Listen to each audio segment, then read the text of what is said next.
السلام عليكم ورحمة الله وبركاته. إن الحمد لله الأكرم الذي خلق الإنسان وكرم وعلمه من البيان ما لم يعلم، فسبحان الذي لا يحصى امتنانه من لسان ولا بالقلم، ونشهد أن لا إله إلا الله وحده لا شريك له، ونشهد أن سيدنا ومولانا محمدا عبده ورسوله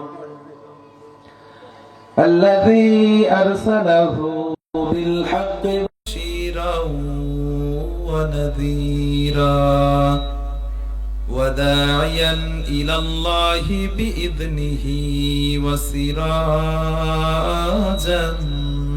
منيرا. فقد قال الله تعالى في كلامه المجيد: وهدى وبشرى للمتقين. أعوذ بالله من الشيطان الرجيم. بسم الله الرحمن الرحيم. اتل ما أوحي إليك من الكتاب.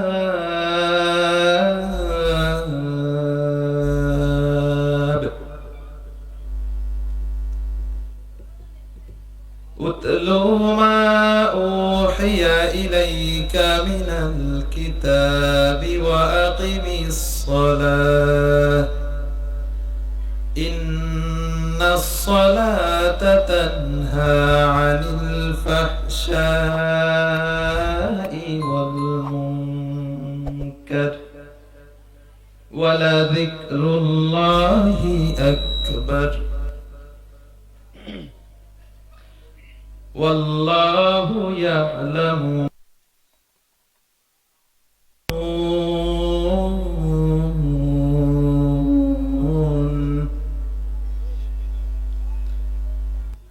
وقال تعالى في شان حبيبه: فلا وربك لا يؤمنون حتى يحكموك فيما شجر بينهم ثم لا يجدوا في أنفسهم حرجا مما قضيت ويسلموا تسليما. اللهم জোরে অন্তর দিয়ে, একেবারে অন্তর দিয়ে জোরে সোরে আল্লাহর খুশির জন্য বলেন তো: সাল্লি আলা সাইয়্যিদিনা মাওলানা মুহাম্মদ।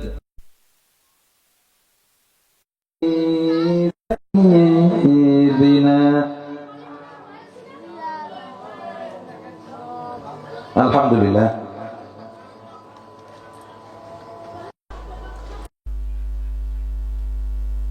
ফুলবাড়ি পশ্চিমপাড়া বাইতুল আমান জামে মসজিদের উদ্যোগে আয়োজিত বার্ষিক তাফসিরুল কুরআন মাহফিল।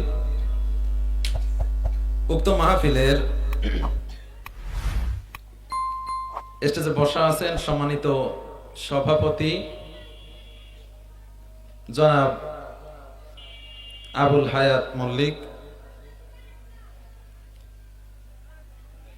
আজকের মাহফিলের সম্মানিত প্রধান আলোচক হাফেজ মাওলানা মুফতি আব্দুল্লাহ আল মামুন নিজামী,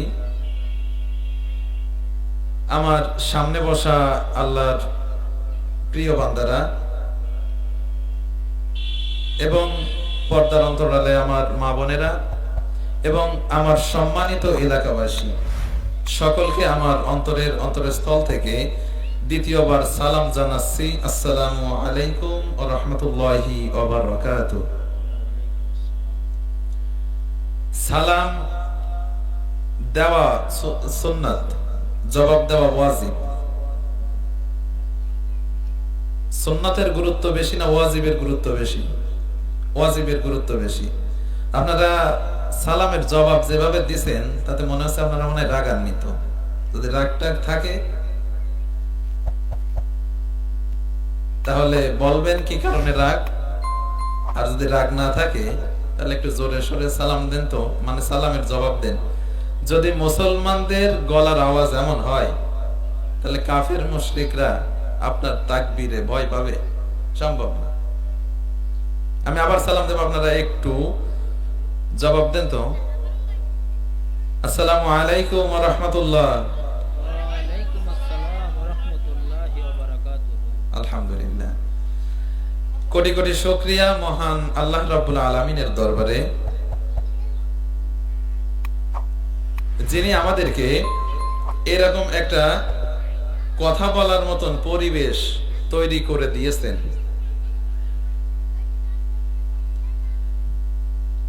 বেশি না, 7 মাস 8 মাস অথবা 1 বছর আগে, অথবা আমি গত বছরের কথাই বলি, এমন পরিস্থিতি ছিল একটা মাহফিল হতে হলেও জালিমদের কাছ থেকে অনুমতি নেওয়া লাগতো। জালিমরা অনুমতি দেয়নি, মাহফিল হয়নি। তাদের অনুমতি যেটা দিয়েছে সেই মাহফিলটা হয়েছে। দেখেন আল্লাহ পাকের বিচারটা, দেখেন আল্লাহ পাকের কথা হবে, এইটা পৃথিবীর কোন মানুষের আদেশ নিষেধের উপরে চলতে পারে? পারে না। 1 বছর ঘুরতে না ঘুরতে আমরা ঠিকই সেই মাহফিল করতেছি, কিন্তু সেই জালিমরা এই দেশ ছেড়ে পালাতে কুত্তার মতো পালাতে বাধ্য হয়েছে। যুগে যুগে এইরকম জালিম যারাই আসবে তারা এইভাবে কুত্তার মতো পালাতে বাধ্য হবে। কারণ ইসলাম আল্লাহ পাকের দেওয়া। ইসলামকে যারা ধ্বংস করতে চাইবে তারা নিজেরাই ধ্বংস হয়ে যাবে। এটা আমরা প্রত্যক্ষভাবে দেখতেছি। আগে কোরআন হাদিসে পড়তাম, সেটা দেখে কিছুটা অনুমান করতাম ফিরাউন, নমরুদ এদের কি পরিণতি হয়েছিল। কিন্তু আল্লাহ পাক 2024 সালে ফিরাউনের পরিণতি কি হয়েছিল এটা আমাদেরকে দেখার তৌফিক দিয়েছেন। আমি বলতে চাই, বর্তমান এই সময়েও অনেক মাহফিল বন্ধ হচ্ছে। যারা এরকম আবু জাহেলের মতন ভূমিকা, শেখ হাসিনার মতন ভূমিকা পালন করবে, তাদেরকে বাংলার 20 কোটি, প্রায় 20 কোটি মুসলমান এইভাবে কুকুরের মতো পালাতে বাধ্য করবে ইনশাআল্লাহ। আমরা মুসলমান, আমরা বীরের জাতি। আমাদের পূর্বপুরুষ ওমর, উসমান, আলী, ওমরের নাম শুনলে এখনো কাফের মুশরিকরা থরথর করে কাঁপতে থাকে। আমরা সেই ওমরের উত্তরসূরি। যুগে যুগে প্রত্যেক জালিমকে আমরা এইভাবে কুত্তার মতো পালাতে বাধ্য করে দেব ইনশাআল্লাহ। যে আল্লাহ পাক আমাদেরকে এত সুন্দর একটা পরিবেশ তৈরি করে দিলেন, সে আল্লাহ পাকের দরবারে দিল থেকে শুকরিয়া জ্ঞাপন করি, বলি আলহামদুলিল্লাহ। আল্লাহ পাক যদি এই সুযোগটা করে না দিতেন, আমাদের আন্দোলনে এই সুযোগ হতো না। গত 17 বছর ধরে আমরা আন্দোলন কম করিনি, কম মানুষ মারা যায়নি। হয়তো আল্লাহ পাকের পক্ষ থেকে বাজেট ছিল না। 2024 সালে আল্লাহ পাক বাজেট করেছেন, জালিমরা পালাতে বাধ্য হয়েছে। এজন্য আরেকবার শুকরিয়া জ্ঞাপন করি, বলি আলহামদুলিল্লাহ। দরুদ এবং সালাম আমাদের নেতার প্রতি, যাকে আল্লাহ রাব্বুল আলামিন সমস্ত বিশ্ববাসীর জন্য রহমত করে পাঠিয়েছেন। আল্লাহ রাব্বুল আলামিন বলছেন ওয়ামা আরসালনাকা ইল্লা রাহমাতাল লিল আলামিন।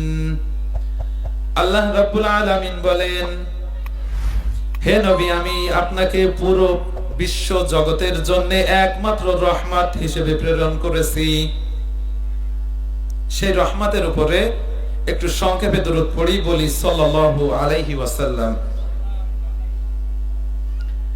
আসলে আমি বেশিক্ষণ কথা বলবো না, কারণ আমার কথা আপনারা শুনতে শুনতে অভ্যস্ত, মানে একেবারে ডালির মতন হয়ে গেছে। এজন্য আমি বেশিক্ষণ কথা বলবো না, যতক্ষণ বলবো ইনশাআল্লাহ কোরআন হাদিস থেকে বলার চেষ্টা করব, যদি আল্লাহ পাক আমাকে তৌফিক দান করেন তো। আমা তাওফীকি ইল্লা বিল্লাহ, সুবহানাকা লা ইলমা লানা ইল্লা মা আল্লামতানা, আলাইহি তাওয়াক্কালতু ওয়া ইলাইহি উনীব। আমি যে আয়াত তেলাওয়াত করেছি সেই আয়াতের দিকেই চলে যাব।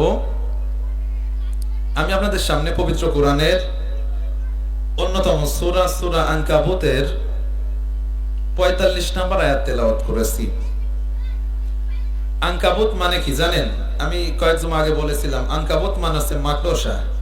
আনকাবুত মানে কি? মাকড়সা। আল্লাহ রাব্বুল আলামিন এই সূরা আনকাবুতের ভিতরে মাকড়সার একটা উদাহরণ দিয়েছেন। উদাহরণটা কি? আল্লাহ রাব্বুল আলামিন বলতেছেন, যে ব্যক্তি বা যে গোষ্ঠী আল্লাহকে বাদ দিয়ে অন্য কাউকে তাদের প্রভু হিসেবে মেনে নেয়, অন্য কাউকে তাদের রব হিসেবে মেনে নেয়, তাদের উদাহরণ হচ্ছে মাকড়সার বাসার মতো। পৃথিবীতে যত বাসা আছে সবচাইতে মাকড়সার বাসা হচ্ছে দুর্বল নাকি সবল? মাকড়সা কি ইট বালি দিয়ে বাসা বাঁধে? বাঁধে না। তার পেটের ভিতরে যে সুতা আছে ওই সুতা দিয়ে বাসা বাঁধে। আপনি আঙুল দিয়ে একটা টান দিলে বাসা শেষ। আল্লাহ পাক বলতেছেন, যারা আল্লাহকে বাদ দিয়ে অন্য কাউকে মাবুদ হিসেবে মেনে নেয়, প্রভু হিসেবে মেনে নেয়, রব হিসেবে মেনে নেয়, তাদের উদাহরণটা মাকড়সার বাসার মতো। কিয়ামতের দিন ওই প্রভুরা তাদের কোনো উপকারে আসবে না। আসবে? আসবে না।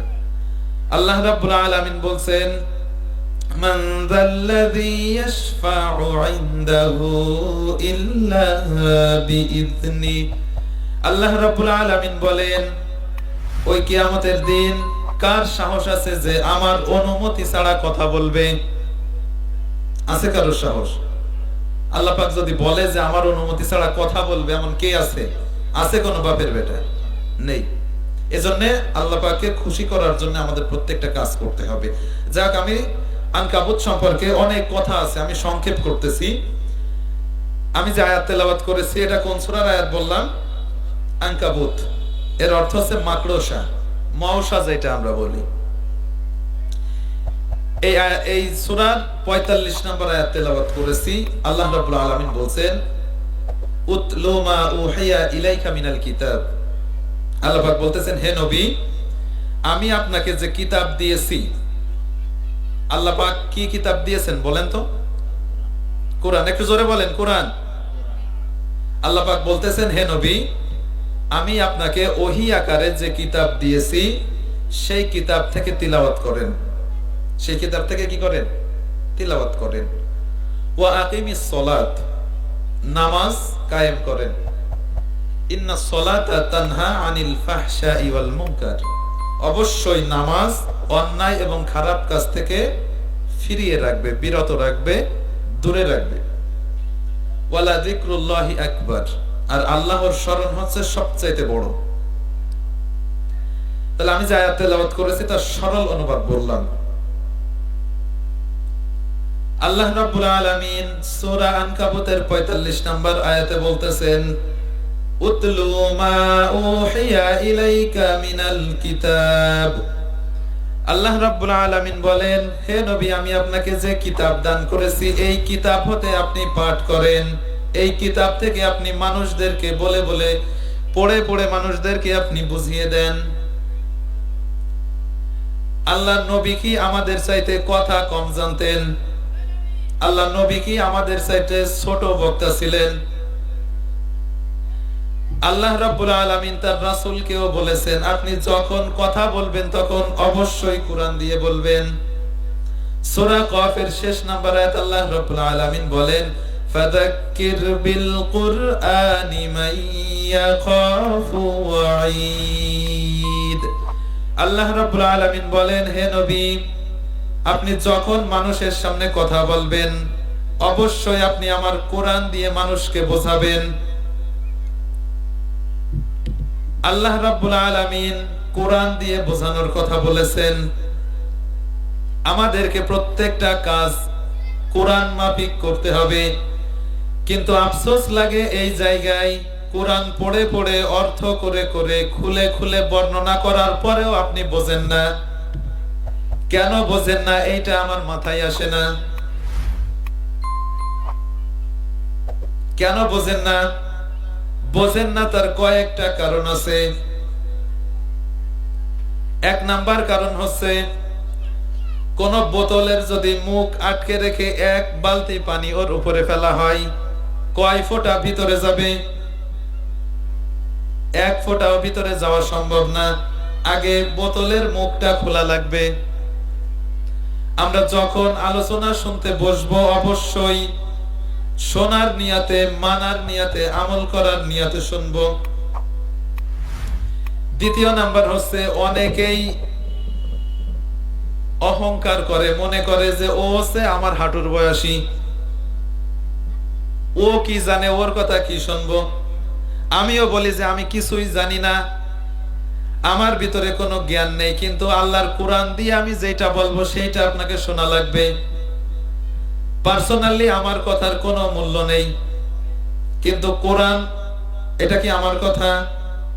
এটা তো আল্লাহ রাব্বুল আলামিনের মুখের বাণী, এটা অবশ্যই আপনাকে মানতে হবে। কোরআন মানতে হবে, এ ব্যাপারে কোনো ছাড় আল্লাহ পাক দেননি। তার নবীকে আল্লাহ পাক বলতেছেন ফাযাক্কির বিল কুরআনি মান ইয়াখাফু ওয়াঈদ। হে নবী যখনই আপনি কথা বলবেন অবশ্যই কোরআন দিয়ে বলবেন। উতলু মা উহিয়া ইলাইকা মিনাল কিতাব। হে নবী আপনি মানুষদেরকে বোঝাবেন কোরআন দিয়ে, কোরআন পড়ে পড়ে মানুষদেরকে আপনি বোঝাবেন। কিন্তু আমাদের অন্য অনেক বই কিতাব পড়া হয়, কোরআন পড়তে গেলেও আমরা বুঝি না। এই কথাটা হচ্ছে বিধর্মীদের কথা। আপনি যদি যান কোন হিন্দুর কাছে, ও তার প্রধান যে ধর্মগ্রন্থ এইটার নামও অনেক হিন্দু জানে না। হিন্দুদের প্রধান ধর্মগ্রন্থের নাম হচ্ছে বেদ। এই বেদ সাধারণ হিন্দুরা ধরে না। কেন জানেন? ওদের ব্রাহ্মণরা ওদেরকে ভুল বোঝাইছে, এই কিতাব তোমাদের জন্য না, ও তোমরা বুঝবা না, ওইটা আমাদের জন্য, আমরা তোমাদেরকে যা বোঝাই তাই বোঝো। কিন্তু কোরআন কি সেরকম কিতাব?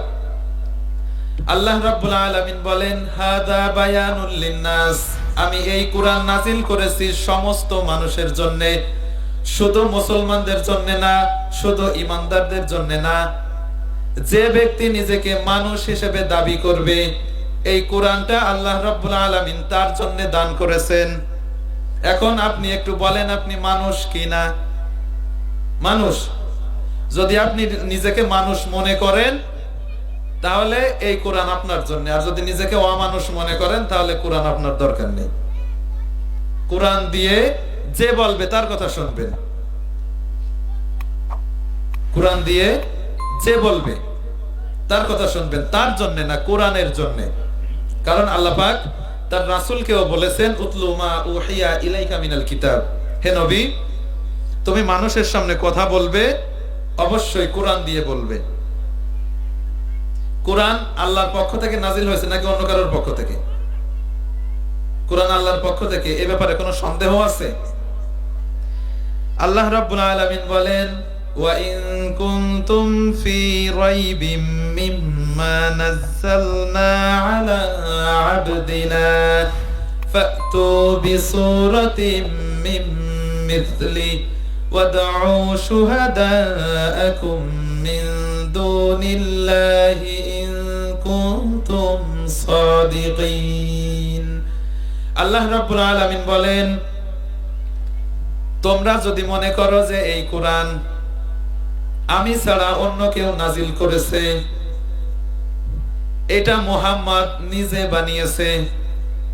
আল্লাহ রাব্বুল আলামিন সমস্ত মানুষদেরকে বলছেন, তোমরা যদি মনে করো যে এই কোরআন আমি ছাড়া অন্য কেউ তৈরি করেছে, কোন মানুষ বানিয়েছে অথবা মুহাম্মদ নিজে নাজিল করেছে, তাহলে তোমরাও তো মানুষ।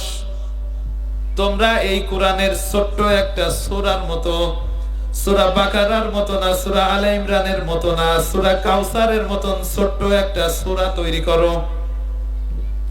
এই ১৫০০ বছর অতিবাহিত হয়ে গেছে, কোরআনের এই চ্যালেঞ্জ কেউ গ্রহণ করতে আসে নাই। সূরা বাদ দিলাম, আপনারা যখন ছোট ছিলেন মক্তবে পড়ছেন, আপনাদের সময় কয়টা হরফ ছিল? কোরআনের আরবি হরফ কয়টা ছিল আপনাদের সময়? 29টে। বাচ্চারা তোমাদের সময় কয়টা আছে? 29টে আছে নাকি একটু বাড়িছে? আপনাদের সময় 29টে ছিল, এদেরও 29টাই আছে। কিয়ামত পর্যন্ত এই 29টা হরফই থাকবে। কোরআন বানানো তো দূরের কথা, সূরা বানানো তো দূরের কথা, আজ পর্যন্ত কেউ একটা হরফ বানায়ে 29-এর জায়গায় 30 করতে পারে নাই।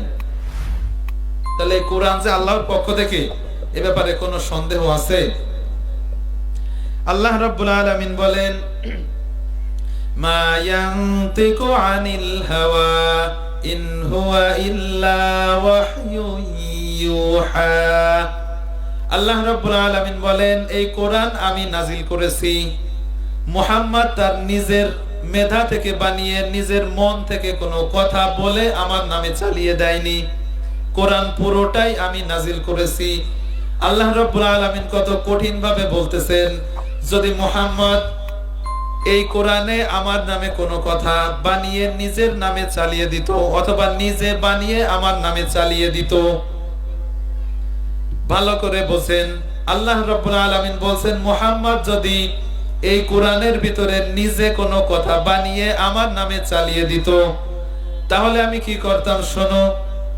ওয়ালাউ তাকাওয়ালা আলাইনা বা'দাল আকাওয়িল লাআখাযনা মিনহু বিল ইয়ামিন সুম্মা লাকাতা'না মিনহুল ওয়াতিন।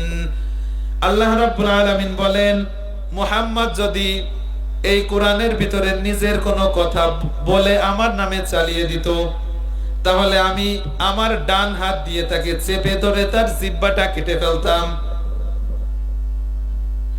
আল্লাহ রাব্বুল আলামিন যে নবীর নাম নেননি, সেই নবীর সম্পর্কে বলতেছেন, যদি এই কোরআনের ভিতরে মুহাম্মদ নিজের কোনো কথা আমার নামে চালিয়ে দিত, তাহলে আমি আমার ডান হাত দিয়ে তাকে চেপে ধরে তার জিহ্বাটা কেটে ফেলতাম।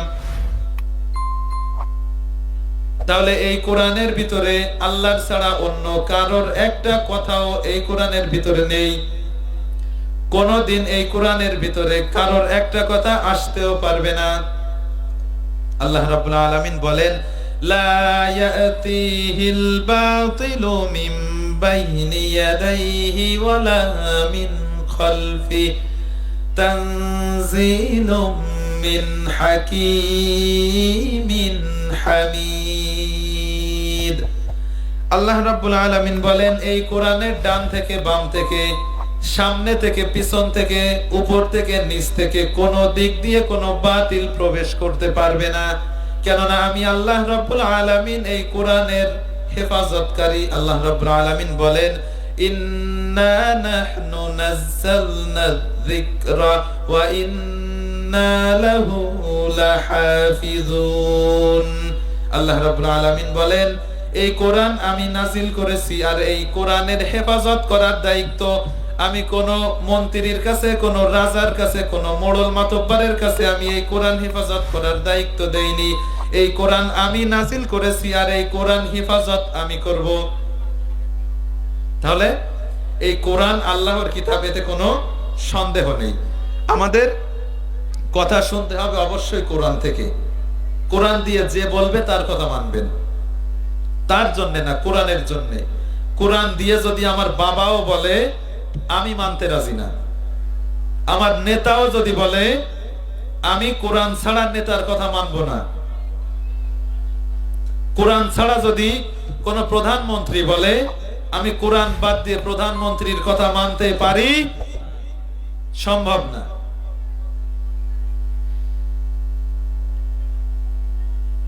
আল্লাহ রাব্বুল আলামিন তার রাসূলকে বলছেন উতলু মা উহিয়া ইলাইকা মিনাল কিতাব। আল্লাহ রাব্বুল আলামিন বলছেন হে নবী, আপনি যখন মানুষের সামনে কথা বলবেন, মানুষের সামনে যখন আপনি ওয়াজ নসিহত করবেন, অবশ্যই কোরআন পড়ে পড়ে মানুষদেরকে বুঝিয়ে দেবেন। এই কথাটা আল্লাহ রাব্বুল আলামিন অন্য আয়াতেও বলছেন। আল্লাহ রাব্বুল আলামিন বলেন الذين آتيناهم الكتاب يتلونه حق تلاوته। আল্লাহ রাব্বুল আলামিন বলেন যাদেরকে আমি কিতাব দিয়েছি তারা কিতাব হতে পাঠ করে। আল্লাহ রাব্বুল আলামিন বলেন আমি যাদেরকে কিতাব দান করেছি তারা কিতাব হতে পাঠ করে। অর্থাৎ আল্লাহ রাব্বুল আলামিন আমাদেরকে যে কোরআন দিয়েছেন এই কোরআন আমাদের পাঠ করতে হবে। পাঠ করতে হবে শুধু মাথা ঝুলাই ঝুলাই সওয়াবের নিয়তে না, কোরআন আপনাকে অবশ্যই বুঝে বুঝে পড়তে হবে।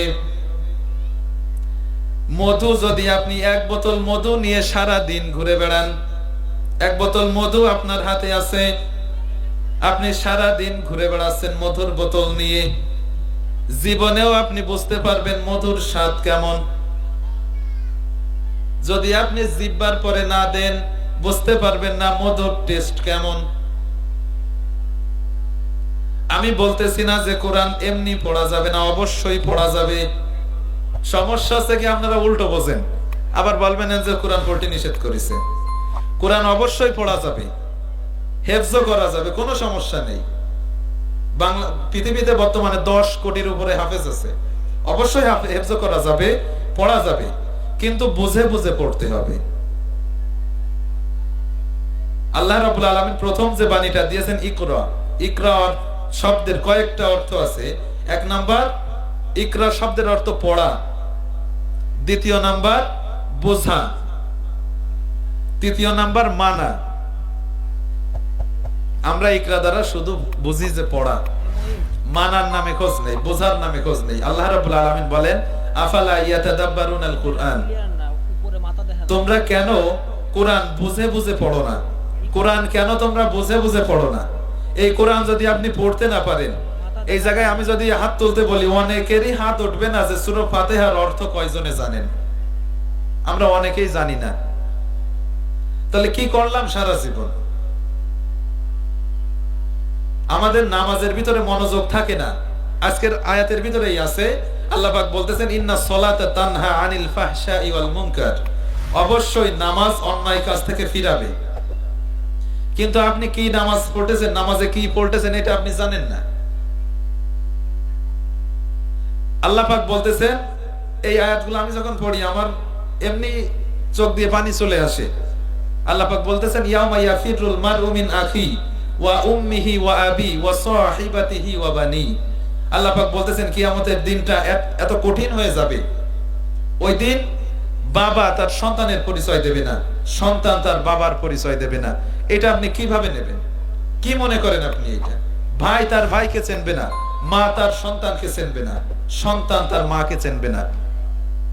এইটা আপনি যদি অর্থ না জানেন অমনি পড়ে যাচ্ছেন, আপনার কোনো ফিলিংসই আসতেছে না। কিন্তু এই আয়াত আমি যখন পড়তেছি আমার তো চোখ দিয়ে পানি চলে আসতেছে।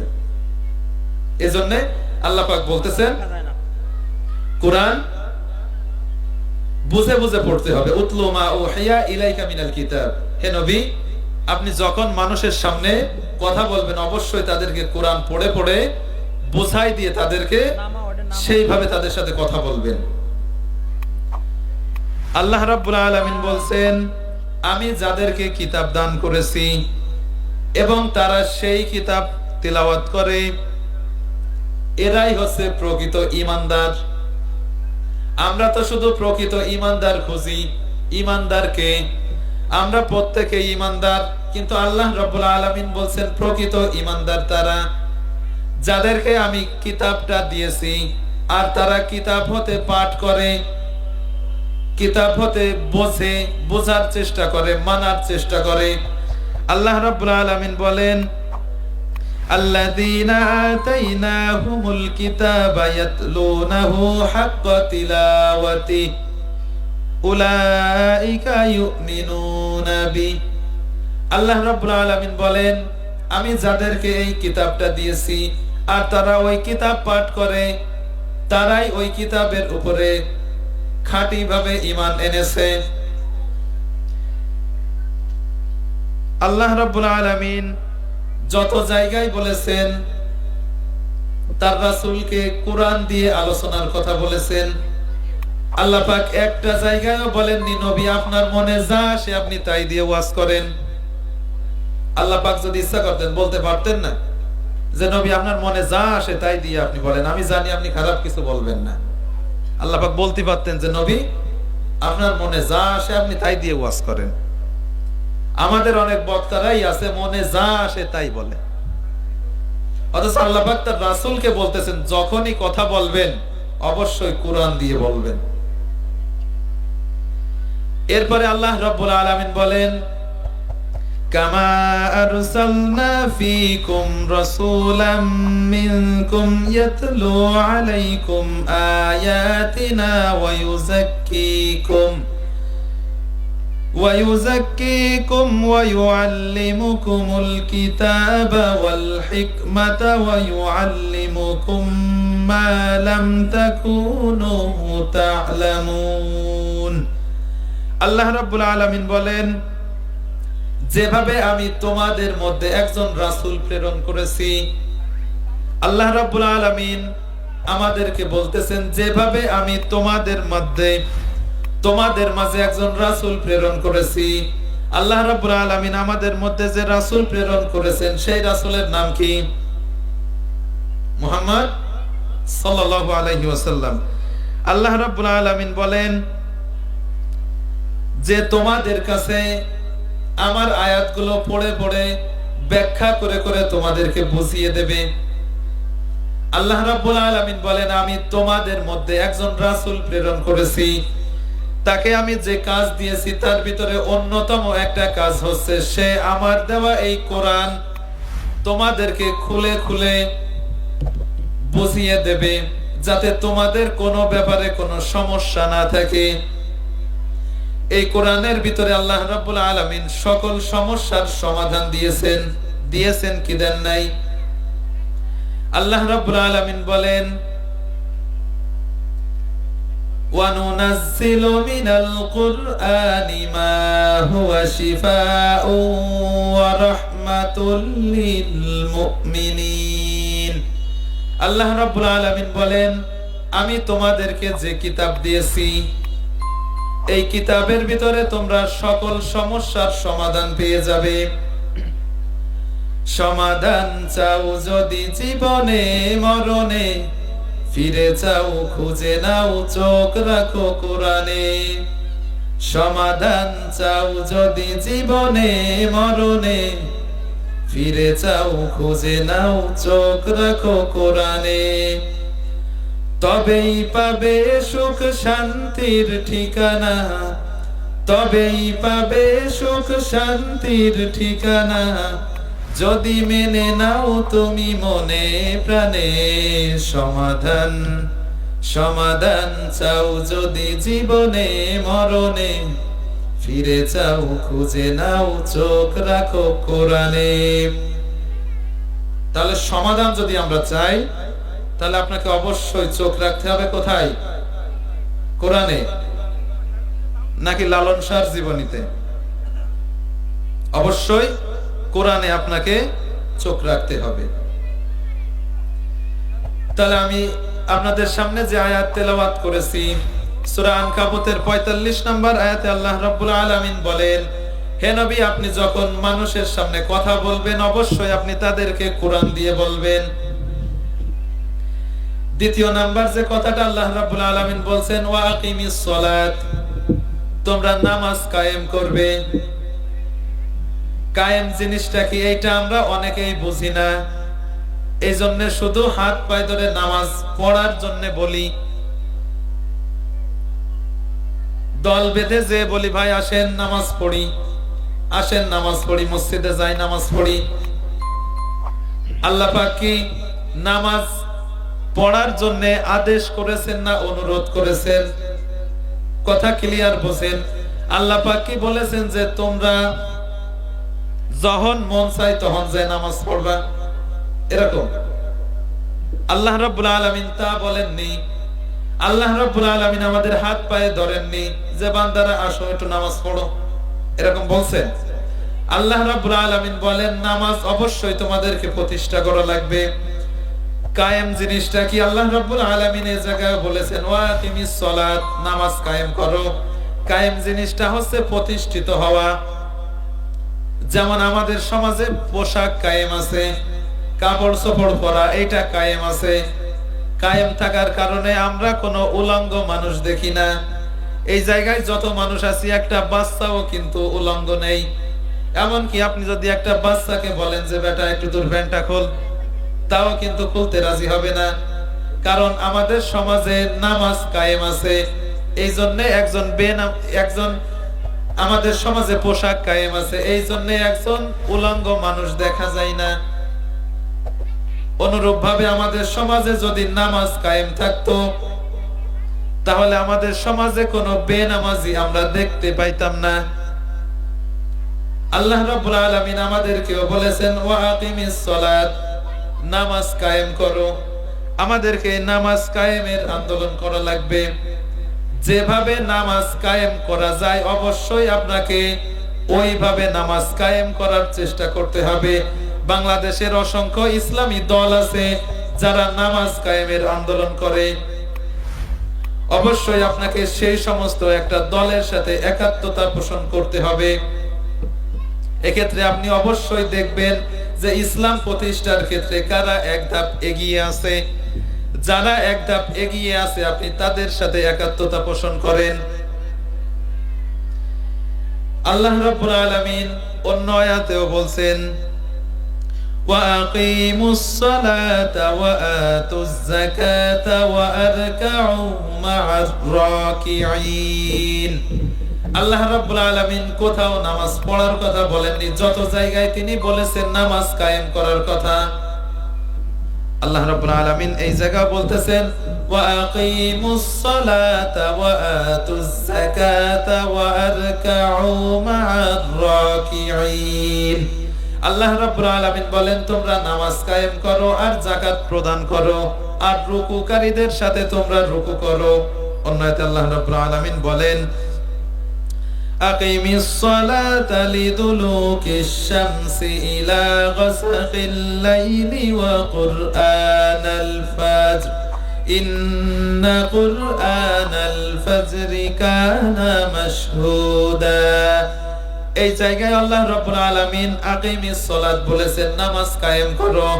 অন্যতে আল্লাহ রাব্বুল আলামিন বলেন ওয়া আকিমিস সালাতা তারাফাইন নাহারি ওয়া যুলাফাম মিনাল লাইল ইন্নাল হাসানাতি ইউযহিবনাস সাইয়্যাত যালিকা যিকরা লিয-যাকিরিন। আল্লাহ রাব্বুল আলামিন বলেন আর তোমরা নামাজ কায়েম করো দিনের দুই প্রান্তে এবং রাতে, আর অবশ্যই ভালো কাজ মন্দ কাজগুলোকে মিটিয়ে দেয়। তাহলে আল্লাহ রাব্বুল আলামিন যত জায়গায় বলেছেন নামাজের কথা, সব জায়গায় বলেছেন নামাজ কায়েম করার কথা। অবশ্যই আপনাকে আমাকে নামাজ কায়েম কিভাবে করলে করা যায় অবশ্যই সেইভাবে নামাজ কায়েম করার চেষ্টা করতে হবে। আর সারা জীবন যদি আপনি মানুষের হাত ধরে পায়ে ধরে বলেন ভাই আসেন একটু নামাজ পড়েন, ও যদি আপনারে বলে যে বেটা আমি নামাজ পড়বো না, কি করবি কর, আপনার করার কিছু আছে নেই। কিন্তু যদি ইসলামী রাষ্ট্র হয়, রাষ্ট্রে যদি ইসলাম প্রতিষ্ঠা হয়ে যায়, আল্লাহ রাব্বুল আলামিন বলেন আল্লাযীনা ইম্মাক্কান্নাহুম ফিল আরদি আকামুস সালাতা ওয়া আতাউজ যাকাত وأمروا بالمعروف ونهوا عن المنكر ولله عاقبة الأمور আল্লাহ রাব্বুল আলামিন বলেন, যদি কোনো রাষ্ট্রে ইসলাম প্রতিষ্ঠা হয় তাহলে তোমরা চারটা কাজ লক্ষ্য করবে। এক নাম্বার, ইসলাম প্রতিষ্ঠা হওয়ার সাথে সাথে তারা নামাজের বিল পাস করবে, যে এই দেশে কোনো মানুষ মুসলমান যে আছে আজান হওয়ার সাথে সাথে নামাজ অবশ্যই তাকে কায়েম করা লাগবে। বেনামাজি কোনো মানুষ রাস্তাঘাটে থাকতে পারবে না। আল্লাহ রাব্বুল আলামিন বলেন, যদি ইসলাম প্রতিষ্ঠা হয় তাহলে এক নম্বরে তারা নামাজ কায়েম করবে। আমাদের বাংলাদেশ স্বাধীন হয়েছে প্রায় 50 বছরের বেশি, কিন্তু আজ পর্যন্ত এই বিলটা কেউ পাস করেছে কি? তার মানে বোঝা গেল এই পর্যন্ত কোনো ইসলামী শাসক বাংলাদেশের রাষ্ট্র ক্ষমতায় আসেনি। আমাদের চেষ্টা করতে হবে কিভাবে বাংলাদেশে ইসলামী রাষ্ট্র ক্ষমতার একজন শাসক কিভাবে দেওয়া যায়, ইসলাম কিভাবে প্রতিষ্ঠা করা যায়, নামাজ কিভাবে বাংলাদেশে প্রতিষ্ঠা করা যায়। অবশ্যই আপনাকে আমাকে সেই আন্দোলনে যোগ দেওয়া লাগবে। আল্লাহ রাব্বুল আলামিন বলেন, উতলু মা উহিয়া ইলাইকা মিনাল কিতাব, হে নবী আপনি মানুষের সামনে কোরআন থেকে তেলাওয়াত করে বুঝাবেন। ওয়া আকিমিস সালাত, এবং নামাজ প্রতিষ্ঠা করবেন। কারণ ইন্নাস সালাতা তানহা আনিল ফাহশাই ওয়াল মুনকার, নামাজ মানুষদেরকে অন্যায় কাজ থেকে ফিরাবে। যখন সমাজে নামাজ কায়েম হয়ে যাবে তখন অন্যায় কাজ কমে যাবে। নামাজ আপনি মানুষদেরকে হাত ধরে পায়ে ধরে নিয়ে আসতেছেন নামাজ পড়ানোর জন্য, এই জন্য বাংলাদেশের নামাজ ঠিকই পড়তেছে, কিন্তু অন্যায় কাজও একইভাবে চালিয়ে যাচ্ছে। কিন্তু যদি ইসলামী রাষ্ট্র থাকতো, নামাজ যদি প্রতিষ্ঠিত থাকতো, তাহলে অন্যায় কাজ এইভাবে সচরাচর আমরা দেখতে পাইতাম না।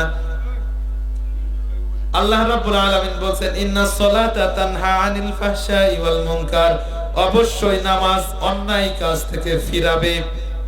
কিন্তু আপনি আমি নামাজ পড়তেছি, অন্যায়ও করতেছি, নামাজ আমাদেরকে অন্যায় কাজ থেকে ফিরাতে পারতেছে না। ভুল কি আল্লাহ পাকের না কোরআনের? ভুল কি কোরআনের?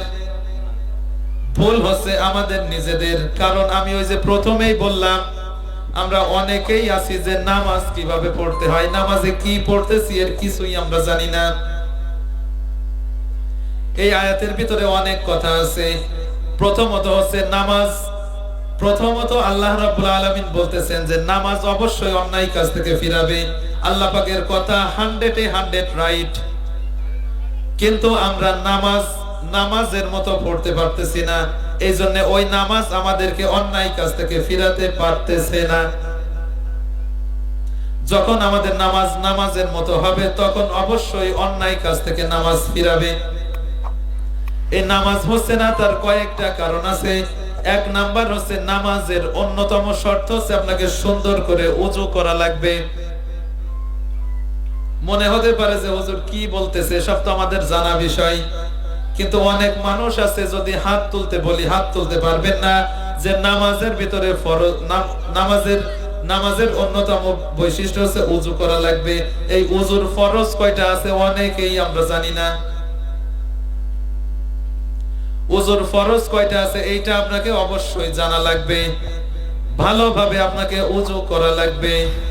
ওযুর ফরজগুলো আমি এখন আর বলতে যাচ্ছি না, সময় সংক্ষেপ। দ্বিতীয় নাম্বার হচ্ছে নামাজের ফরজ কয়টা আছে, এই ফরজগুলো আমরা জানি না। নামাজের ফরজ আছে 13টা। একটু বলি, নামাজের ফরজ আছে কয়টা? আমার আলোচনা আপনারা ক্লাসের মতো বসবেন, শিক্ষক যেভাবে ছাত্রদেরকে বোঝায় ওইভাবে, তাহলে বুঝতে পারবেন। মনোযোগ আছে আপনাদের? মনোযোগ আছে? আল্লাহ রাব্বুল আলামিন বলেন, ওয়া ইযা কুরিয়াল কুরআনু ফাসতামিউ লাহু ওয়া আনসিতু লাআল্লাকুম তুরহামুন। আল্লাহ রাব্বুল আলামিন বলেন, যখন তোমাদের সামনে কোরআন থেকে কথা বলা হয় তখন তোমরা চুপ থাকবে এবং মনোযোগ দিয়ে আমার ওই কথাগুলো তোমরা শ্রবণ করবে, তাহলে অবশ্যই তোমাদের উপরে আমি রহমত নাজিল করব। তাহলে কথাগুলো শুনতে হলে মনোযোগ দেওয়া লাগবে আর চুপ থাকা লাগবে। মনোযোগ আছে? আছে? আচ্ছা, তাহলে আমি কি বলছিলাম, নামাজের ফরজ কয়টা? 13টা। এই ফরজের ভিতরে 1 নাম্বার হচ্ছে শরীর পাক। 1 নাম্বার কি? শরীর পাক। আমরা এই জায়গায় অনেক মানুষ আছি যে 60 বছর, 70 বছর, 80 বছর পর্যন্ত নামাজ পড়তেছি, কিন্তু আজ পর্যন্ত জানি না ফরজ গোসলটা কিভাবে করতে হয়। আমরা অনেকেই জানি না, অথচ ওই কাজ কিন্তু আমরা সবাই করতেছি। মাইন্ডে নিয়ে না, ওই কাজ সবাই করতেছে, কিন্তু জানে না যে ওই গোসলটা কেমনে করতে হয়। এটা লজ্জার বিষয় কিনা? ওই কাজটা যত লজ্জার বিষয়, তার চেয়ে না জানাটা বেশি লজ্জার বিষয়। এটা যদি এখন আমি বলতেছি না বিস্তারিত ভাবে, যাদের জানা নেই অবশ্যই জেনে নেবেন যে ফরজ গোসলটা কিভাবে করতে হয়। আপনার যদি গোসল না হয় জীবনেও নামাজ হবে না। তাহলে আপনার প্রথমে শরীর পাক হচ্ছে না। এই শরীর আপনি 2 ভাবে পাক করতে পারেন।